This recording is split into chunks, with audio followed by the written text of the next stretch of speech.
problème, c'est que c'est pas possible. C'est pas possible de cacher cette maladie. Non. Pourquoi? Ça se voit pas quand je marche. 1 minute, 2 minutes, 3 minutes, 5 minutes. Et au bout de 10 minutes, on voit. Parce que je peux plus. Faut que je m'arrête. Faut que je m'assoie. Je peux plus courir. Ça fait 20 ans que j'ai la sclérose en plaques. Je le reconnais. Mais j'en ai pas honte. Parce que je suis pour rien. Même si c'est vrai qu'on dit que c'est son propre organisme qui a... C'est dur, hein, une maladie auto-immune. Il y en a qui disent aussi... psychologiquement, si t'es forte et tout, moi ma maladie, je l'ai éradiquée en prenant une recette de machin chose avec machin chose, ou en faisant du... Bah, arrêtez les conneries, quoi. Arrêtez les conneries. On a une maladie, ok. Pendant des années, je n'ai pas osé en parler, parce que quand je parlais de mes troubles, on ne les prenait pas au sérieux. Donc à un moment donné, j'ai dit stop, j'en parle plus. Parce que dire je comprends pas ce qui se passe, j'ai du mal à voir, je suis dérangée par la lumière, j'ai des vertiges, j'ai des picotements dans les mains, bah, on prend des cures de magnésium, ça passe. Ça passait, et ça passait. Et oui, et oui.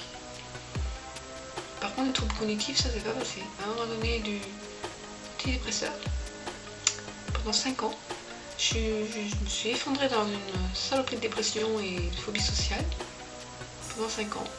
Puis le jour au lendemain, quand le psychiatre de l'époque a voulu me faire passer et changer d'antidépresseur, donc j'ai dû me sevrer les premiers, et je me sentais mieux sans rien.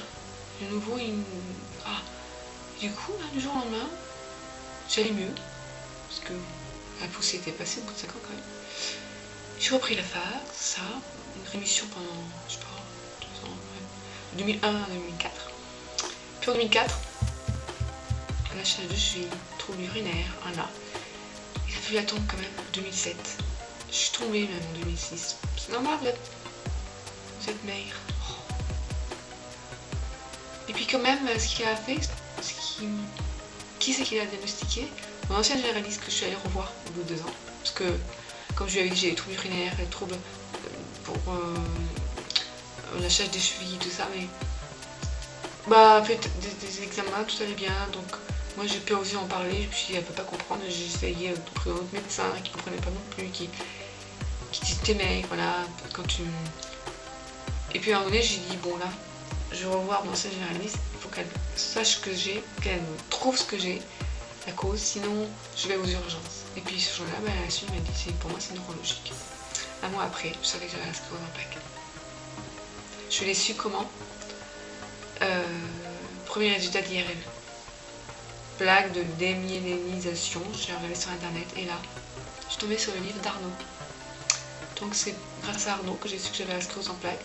J'aurais préféré savoir autrement parce que ton livre était quand même assez choc. Pour moi ça a été dur quand même. Voilà, j'ai su que j'allais avoir des injections. C'est quoi ça m'a plu? Donc ma perruque, vous voyez, c'était pour vous faire une petite blague, mais en fait, je ne peux plus me cacher. Arnaud disait, vous pouvez vous cacher. Si vous voulez témoigner. Cacher ou pas cacher. C'est bien qu'il propose ça. Moi, je vous dis, vous n'avez pas de raison d'avoir honte. La maladie, qu'est-ce que vous pouvez y faire?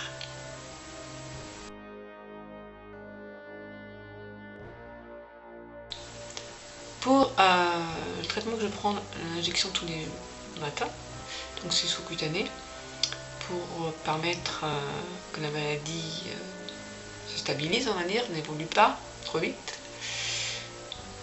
Au départ, c'est une neurologue qui m'avait dit ça réduit 30% les poussées. Je me suis dit, me piquer tous les matins, tous les jours, pour réduire de 30% les poussées, le bénéfice, c'est pas...